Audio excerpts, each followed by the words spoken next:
Here's a little tour of Moonrise, part 1 of 3, let's say. This will be the exterior. Moonrise is a 1991 Com-Pac 33. It's made in Florida. Com-Pac started out making the Com-Pac 16, which they made many thousands, 16-foot little trailerable. And then they worked their way up to bigger boats. The 33, there were only 10 hulls made. Moonrise is hull 2. Then they added a swim platform, and the 33 became a 35, but otherwise the 35 is identical to the 33 with a few cosmetic changes. And I believe the 35, maybe about 20 hulls were made, so there aren't very many of these around. Only 10 hulls in the world of the 33, and actually 2 are on this pier. There's another one just down there, hull 8, and hull 1 I believe was owned by one of the owners of Com-Pac, and he lived aboard the boat down in Florida for a period of time. But 33 feet, shoal draft, 4-foot keel, beam is about 12 foot, 33 is length on deck, so that doesn't include the bowsprit. I forget the actual LOA, be more like 35 I guess.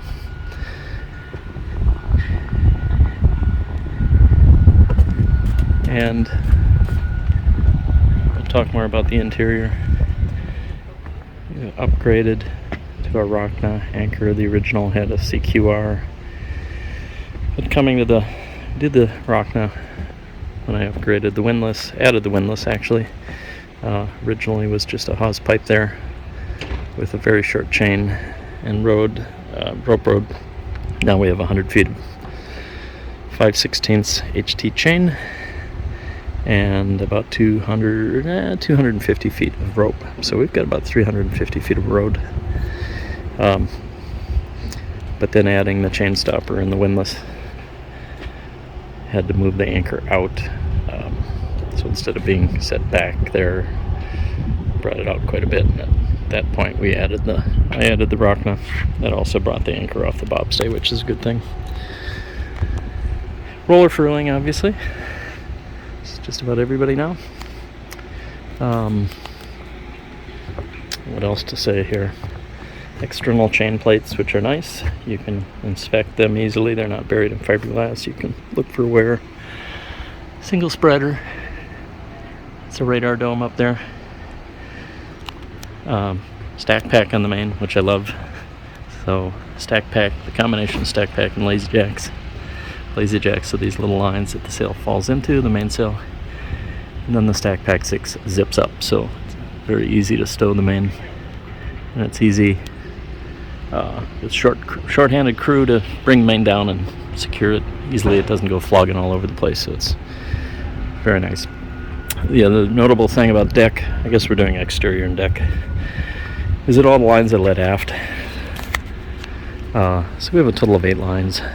I guess that's 3 halyards, that leaves 5 lines. There's 2 reefing lines, that leaves 3.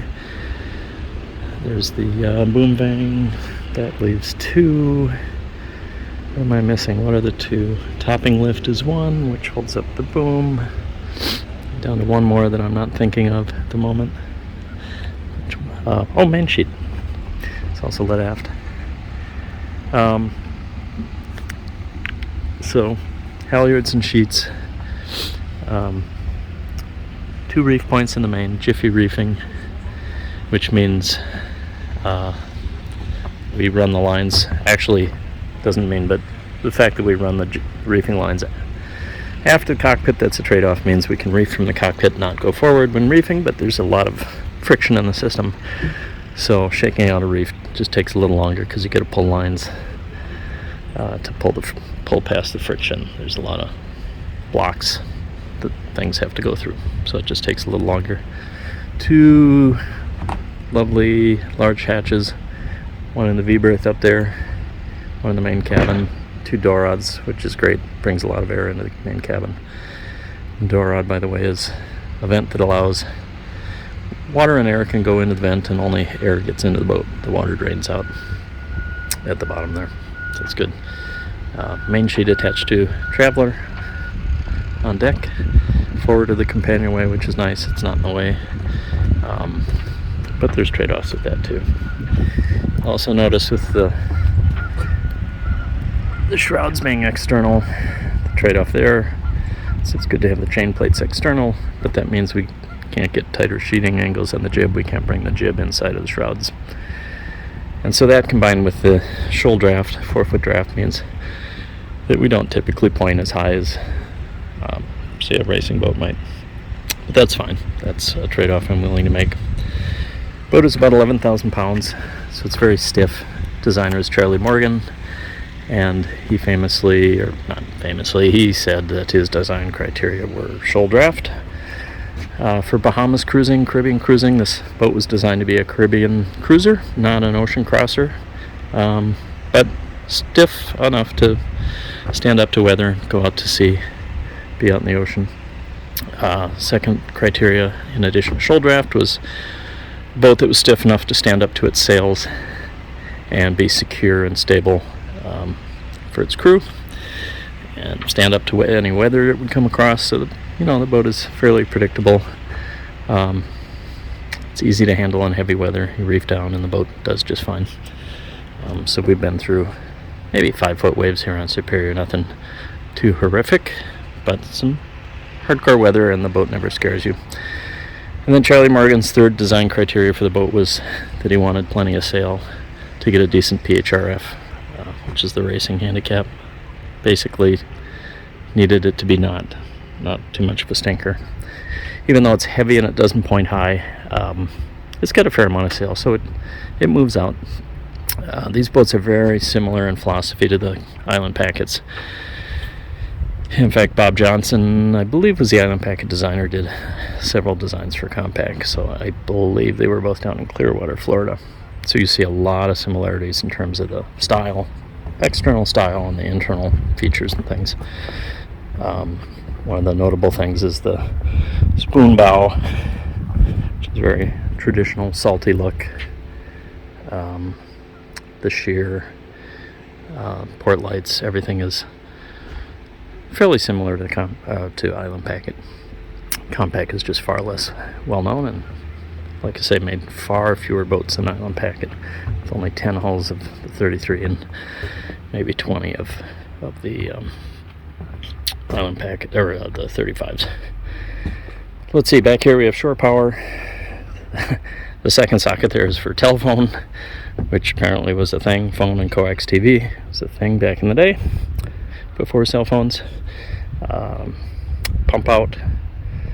It has a black tank. Had 2 black tanks when I bought it, but I pulled one out because it was aluminum and corroded. So now we have one 25-gallon plastic black tank. And then diesel fuel is there. I should mention, since we're talking about deck plates, the other one is freshwater plate is up there in the bow. We hold, I should know this. No, I don't know it. I'm going to say 40 gallons freshwater? I forget. A fair amount of freshwater, but not, again, it's not meant to be an ocean crossing boat, so has a little less tankage than it otherwise would. And again, I forget the diesel tankage too. This is one small feature I love. A little corroded, maybe needs replacing, but and a midships cleat that we have on the jib track. But the beauty of that is that we can attach a dock line to that, and it serves as what's known as a spring line that runs aft, an aft spring. So when docking, you can dock just on that one line, and the cleat is set to be a point where if we dock on that line, the boat can pivot on that cleat. And if you put the boat forward while you're cleated, obviously after you connect the dock line, you can move the boat closer to the dock. You can point the bow wherever you want, so there's no danger of the bow blowing off. So normally without that, you need enough crew when you're coming in. First of all, you have to stop the boat, which is hard because you can't stop it with that line because the cleat on the dock is forward of the cleat on the boat, so that won't stop the boat. And if we tried to use a bow line to stop the boat, it would kick the stern out, and that wouldn't work. So it would be tricky at this short slip with 2 lines, but also with only stern and bow line, you need enough crew to secure both right away. if there's any amount of wind. Oh, let's see. We'll talk about the cockpit. Although the wheel is covered, I'll pull that off in a bit. The 2 main winches back here. Maybe I'll climb in and we'll start the next video there. Yeah, we'll do that. And there you see the helm seat is not in its usual place. It usually goes back there, but I just stripped it and re-oiled it with Sikkens. Oh, while we're back here, we'll talk about davits. We have 2 davits that fold in. Swim ladder. There's no swim platform. The stern is flat, but swim ladder, so you can get down. And then the 2 davits where we hang the dinghy. Now, right now, it's not really secure. It's just hanging. If we're underway, I normally secure it better with those yellow lines so it really can't swing back and forth, and probably lift it up a little more. But the davits work nice. They work well to carry the boat when you're underway, even on a heavy sea. If it's tied down properly, it won't really go anywhere. Secure it, and that's just one less thing to worry about than towing it, although I've towed it as well, and it does just fine being towed. Dinghy is fairly new. It's what is it? An Achilles with a hard bottom, so fiberglass bottom, which I like. No outboard, not yet, so you got to row anywhere you need to go. And up here in the Apostles, the dinghy is critical because we anchor out in the islands, and then often you'll want to go ashore, so you row ashore. That might be it for out here. Not much more to say about the deck. Big side decks, which is great. It's very easy to move around this boat. Easy to step up, get around, very secure. The gate here you're saying that's open is gate and the lifelines is just a gate on either side. So you can see it's quite wide, which is fine. You climb aboard, but when we're underway, of course, we close the gate, pull the fenders in like any good sailor would. I think that's about it. Main sheet, traveler. What have we not covered? We just look at this boat all day. It's worth saying that when we button it up for the season, pull the main completely off, including the stack pack. So it's a full batten main, which is also great thing, good sail shape.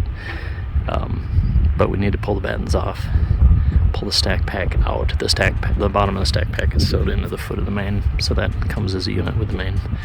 We take the lazy jacks off, unfurl and drop the jib, so that comes off.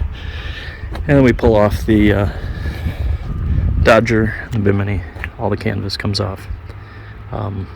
That's actually also worth saying, since I didn't mention it. Another great feature of the boat is great Dodger, fairly new canvas, bimini, and then that inner middle section which can come off separately. Now there's no side curtains, but it makes it really nice for being out in the lake. You have a fair amount of protection, either from rain or from sun. Dodger's kind of got its undies tucked up at the moment because I've been varnishing, so that's out of the way. But let me go into the cockpit and then we'll talk a little bit in the cockpit about part 2. All right.